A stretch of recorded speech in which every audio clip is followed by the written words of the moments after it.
Working good so far. All right.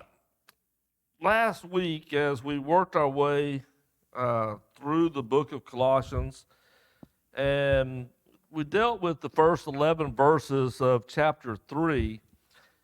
And in doing so, Paul gave us a list of things that need to be worked out of our lives. Paul said, rid of them. Things that anger, malice, all sorts of problems. And as we've talked about before, it's important that we realize that when we get rid of something out of our lives, it's got to be replaced by something else.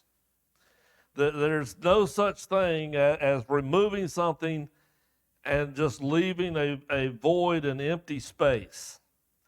It's got to be filled. It's going to be filled. Jesus told a parable about the person that had cast out the demon and then failed to fill themselves with something good. And when the demon realized that the space was still available, what did he do? He came back and he brought a bunch of friends with him. The situation got worse. And that can happen a lot of times in our lives as well. We start trying to get rid of something, but if we don't make a conscious effort to replace it with something good, all we end up doing is finding out that something else bad has crept its way into that space and may even be worse than what we started off with. And so Paul introduced in those first 11 verses, rid yourselves of these things and begin this process of being renewed. And that term renewed is a powerful word because it means like new again, made new again. I know I end up back at the Garden of Eden a lot. Y'all probably get tired of hearing about the Garden of Eden. That was when it was new. God created Adam and Eve in the midst of everything else that he created, and he looked at it and he said, this is good. When Paul talks about that God is seeking through Christ to renew us, he's taking us from the post-sin, kicked out of the garden, struggles, challenges, living under the curse, and he says, God wants to take you back to where he looks at you and says, it's good.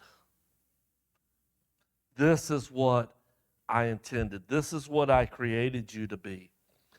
And so as we pick up this morning, Colossians chapter 3 and verse 12, Paul's going to use this term, therefore, because we're getting rid of those things, because God is renewing us, and he's going to go through and tell us, here are some things that you need to do. So Colossians 3, beginning verse 12. Therefore, as God's chosen people, holy and dearly loved, clothe yourselves with compassion, kindness, humility, gentleness, and patience. Bear with each other and forgive one another.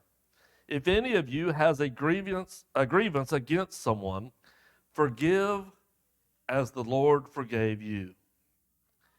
And over all these virtues, put on love, which binds them all together in perfect unity. Now, Paul says, we rid ourselves of these things because we are God's chosen people, because we are holy, because we are dearly loved. And I want us to pause and think about those three statements for just a minute. What it took for those to be true statements.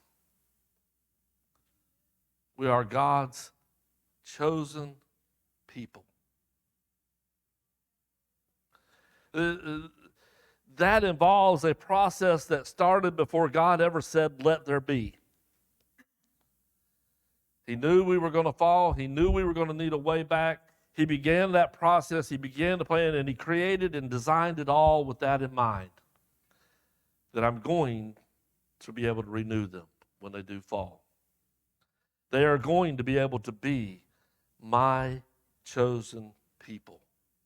The ones who will acknowledge me, the ones who will reach out for the extension of my hand that I'm giving to them to pull them back to the safety of my presence.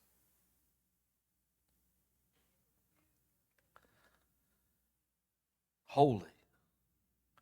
God tells us, be holy as I am holy.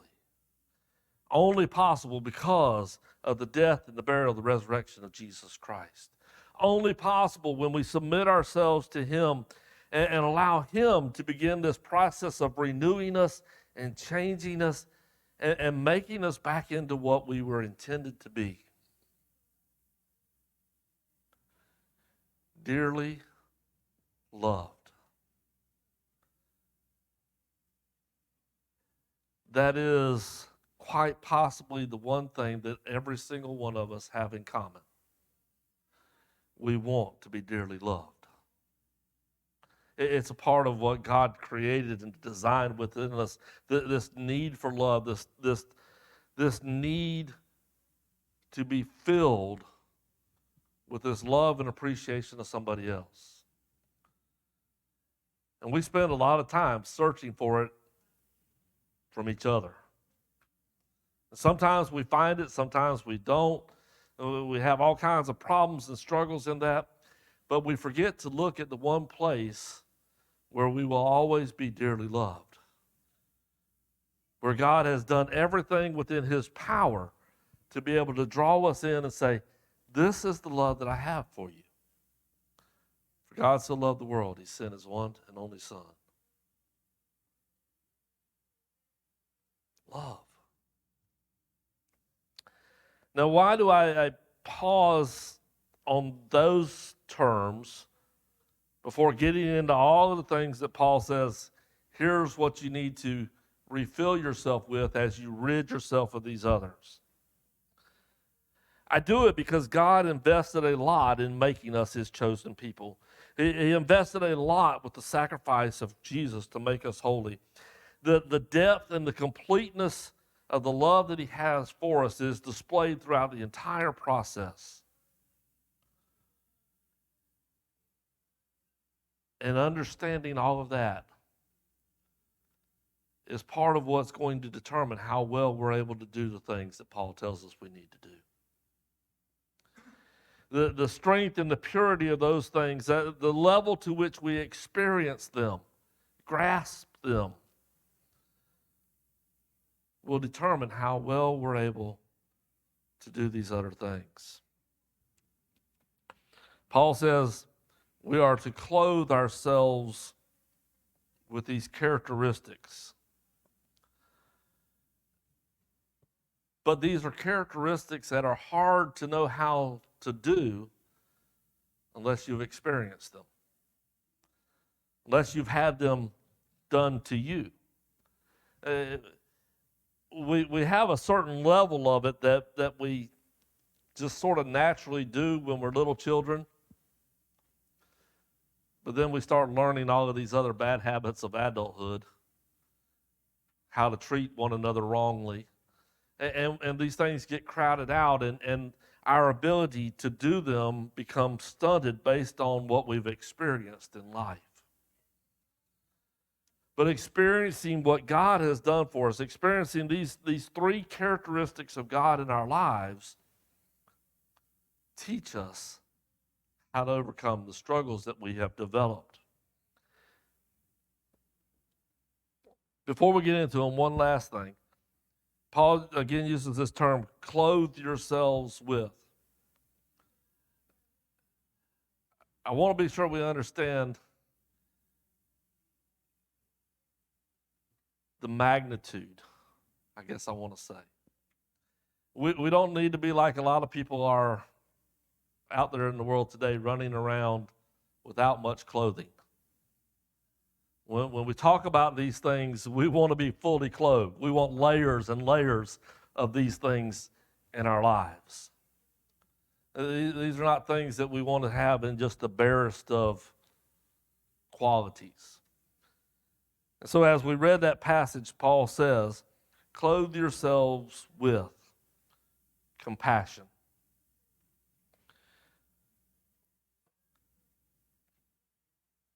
When Jesus was there teaching and the 5,000 plus gathered around him, they'd been following him for days and they were hungry. It says that Jesus had compassion on them. He knew they needed something to eat. We're too far away from things. If they leave now to go find it on their own, some of them may faint along the way. He had a care and a concern for their condition, but not just a care and concern that noticed it and said, hey, this is an issue, and then turned and went on back to teaching. It was a care and a concern that motivated him to do something. He starts off to find out what his disciples do. He turns to them, feed these people.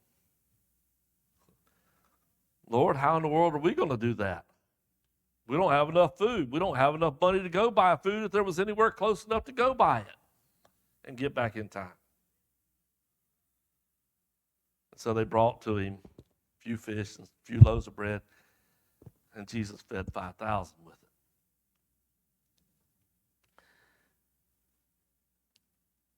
True compassion, that what Paul is calling us to, is that type of concern for one another that moves us to action. I don't just see that you're hurting. I don't just see that there's a problem there where you're struggling and then just turn and walk away and say, well, they'll make it out of it or they won't. It moves me to do something, whatever it is that I can do.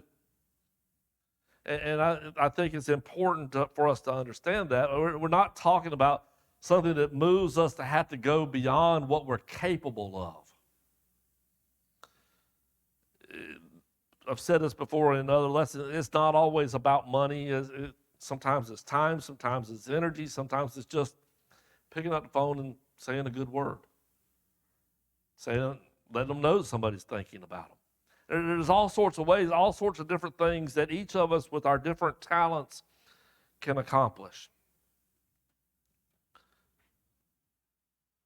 But the limit to our compassion so often is I'm limited in how much compassion I have ever felt. I don't know how to have that kind of compassion. I don't know how to work in that way because I haven't experienced that. And that's why I say it's important that we go back and understand what God has done for us through Christ, because that was the greatest act of compassion there was. God looked down and he says, my people have abandoned me. They're lost in sin. They have destroyed their lives with this problem. And God could have said, I'm concerned about that. I feel bad about that, but they've made their bed, now they've got to sleep in it. And he'd have been just in doing that. He'd have been fair in doing that. But instead, he was compassionate. He was merciful. And he said, I'm going to do something about the situation so that I can draw them back clean and whole to myself again.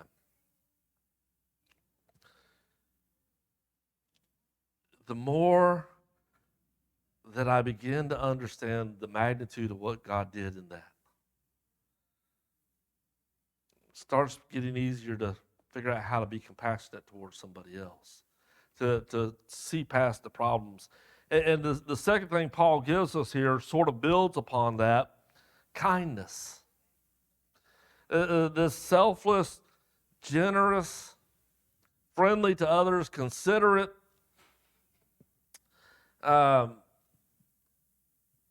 figuring out how to shower upon others what I'm able to give them.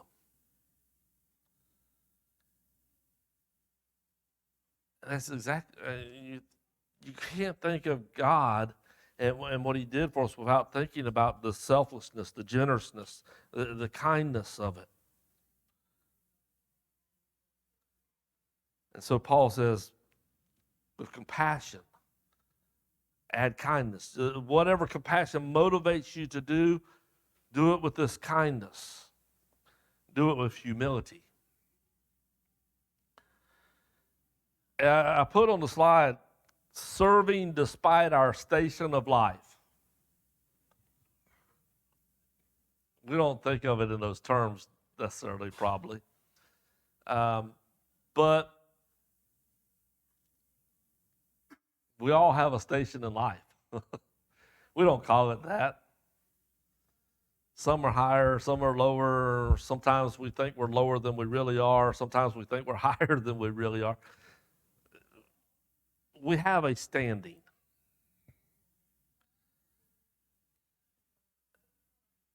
And that picture of how we value ourselves so often dictates how kind we are, how compassionate we are,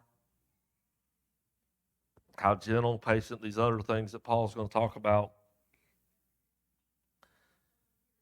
And Paul's reminder is we all have to have humility.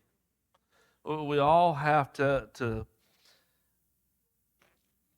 find this ability to serve others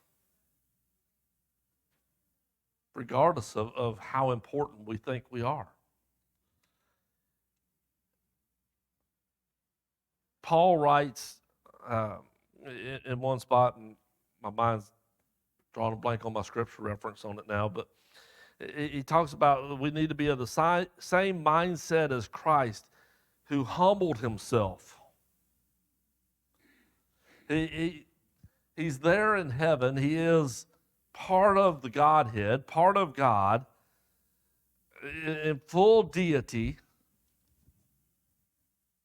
And he looks down and says, I see a group of people that I need to have compassion on, that I want to have kindness to. And I'm going to humble myself from being God to take on the form of them,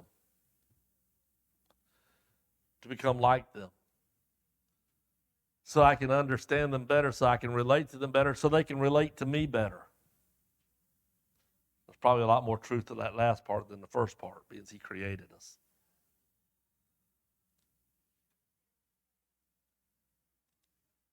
And so he came down for the purpose of serving us. We know the story in the upper room. They're there for the Passover Feast. One of the disciples should have been the one who got the bowl and went around and washed feet. Or different ones of the disciples should have joined together to wash the feet. At the very least, one of them should have washed Jesus' feet, even if no other feet got washed. And yet, what do we see play out in that scene? It's not the disciples. It's Jesus who takes off the outer garment, who gets the towel, who gets the bowl, who pours the water, who goes to each one of them in the room and washes the dust from their feet. To drive home, you know me as Master. You know me as Messiah. You know me as the great teacher. You're well aware my status is above your status, but that doesn't mean that I can't serve. Go and do likewise.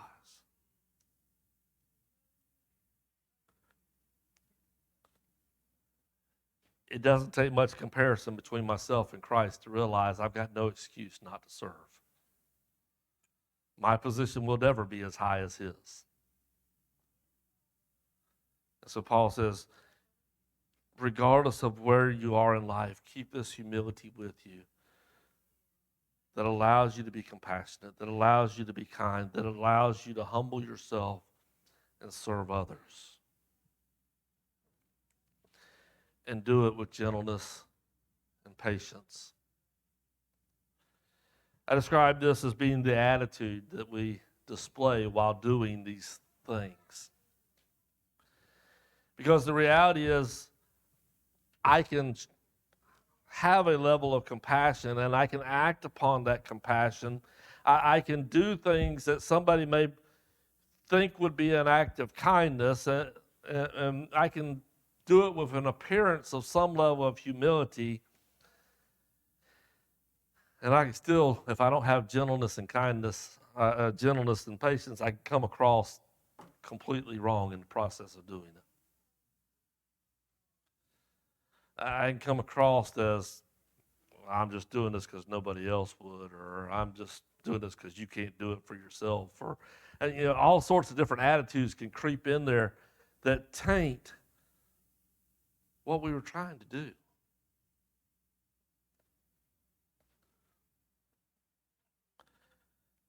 And when it comes to God and his relationship with us, there's a lot of gentleness there. This is the God, after all, that when Nadab and Abihu offered strange fire, sent down fire to consume them. It's the same God that when Uzzah reached out to stable the ark, God struck him down because he had said, don't touch the ark. God is more than capable of having this wrath pour out, and justifiable wrath poured out upon us.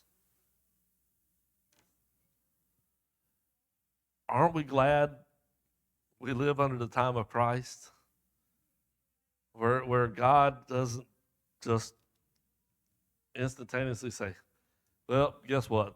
That was the last straw. You've made that mistake one too many times, and here's the summary judgment of it upon you right now. I wouldn't be standing before you today. If God still worked in that way, he probably took me out over some things. But he's got a gentleness. He's got a patience that says, I'm going to bear with you as you work through these things. I'm going to continue to try to renew you. I'm going to continue to try to help you rid yourself of these things and fill yourself with these other things that make you more like me.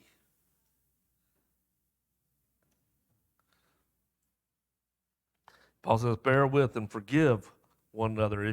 If you've got a problem with somebody, he says, work at overcoming that.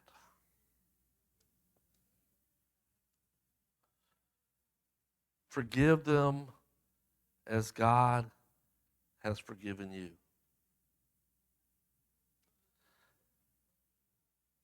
That's a big task. And the more I realize and the more I think about what it is that God has forgiven me of,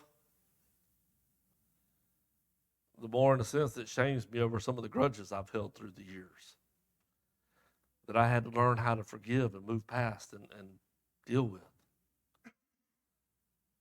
And it's not easy, because when somebody hurts us, the world has taught us, don't react with kindness, don't react with gentleness, don't react with compassion. The world has taught us when somebody strikes out, you strike back. Strike back harder. The world would even take it a step further and say, in fact, if you think they're going to strike you, strike them first.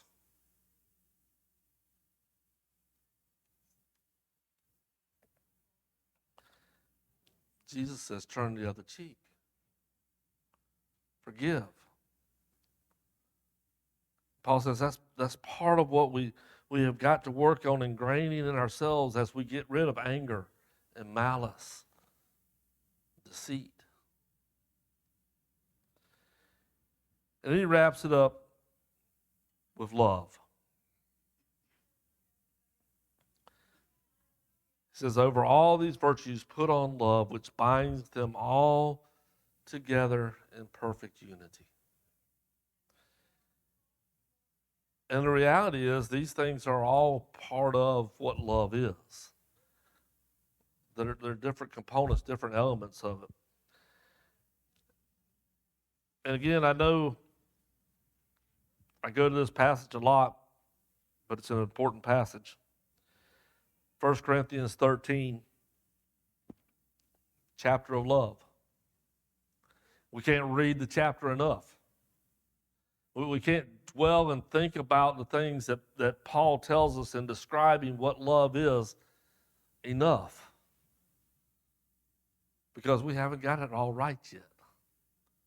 We get better. Every time we read it, every time we study it, every time we think about it, we grow in it. But we're not where God's at yet. So I want us to close out this morning rereading these first 7 verses. And the first 2,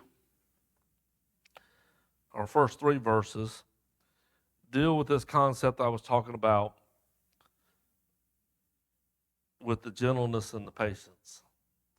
That if I don't have those, it can wipe out all the efforts that I'm trying to make. So 1 Corinthians 13, beginning verse 1, Paul says, if I speak in the tongues of men and of angels, but do not have love, I'm only a resounding gong or a clanging cymbal. If I have the gift of prophecy and I can fathom all mysteries and all knowledge, and if I have a faith that can move mountains, but do not have love, I am nothing. If I give all I possess to the poor, give over my body to hardship that I may boast, but do not have love, I gain nothing. He's describing having compassion. He's describing having some kindness and these other things. But he says if it doesn't have love, driving it, motivating it, encompassing it, it falls apart. He writes this, just again as some background to the Corinthian passage. He writes this to them in the midst of talking about all of the gifts that the Spirit had given to them. Prophecy and speaking in tongues and healings and all those things. And they were fighting over who had the better gift. Instead of utilizing the gifts to build one another up, to display compassion to one another, gentleness and patience and forgiving and humility, they wanted to be the best. To have the best. And Paul says you can have all of these different gifts, but if you miss out on the one gift that everybody can have, those other gifts are meaningless. And so then he says, here's the gift that everybody can have, the gift that matters, the gift that ties it all together. Love is patient. Love is kind. It does not envy. It does not boast. It is not proud. It does not dishonor others. It is not self-seeking. It is not easily angered. It keeps no record of wrongs. Love does not delight in evil, but rejoices with the truth. It always protects, always trusts, always hopes, always perseveres.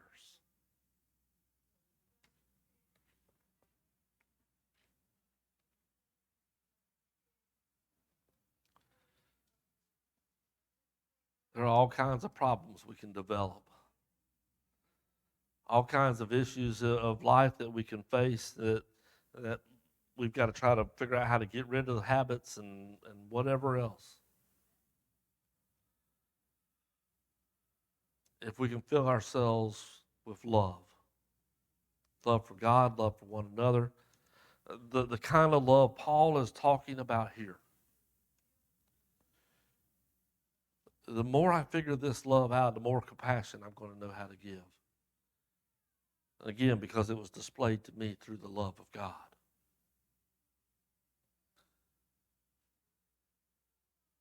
How many times do I forgive my brother? 7 times 70? Peter asked.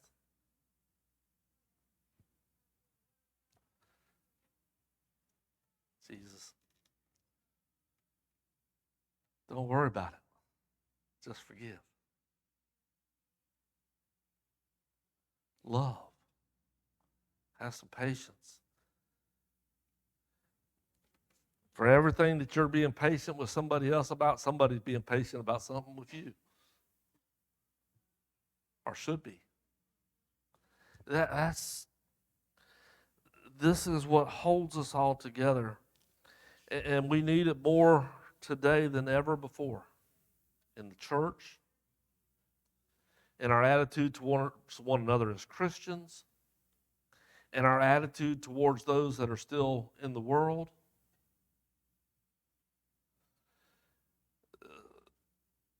So many different issues that are driving the politics and the nature of our world right now. Whether you're talking about the abortion issue, whether you're talking about the initial movement, the world's got problems. We've got the answer. The answer is Jesus Christ. The answer is the love that He has for us, the things that He's done for us. But we'll never get anybody to be able to see that answer if we're too busy beating them over the head about the issues. I'm not saying we don't take a stand about the issues. I'm not saying we don't teach the truth about the issues. But I am saying we've got to do it with humility. We've got to do it with patience. We've got to do it with kindness. We've got to do it with love.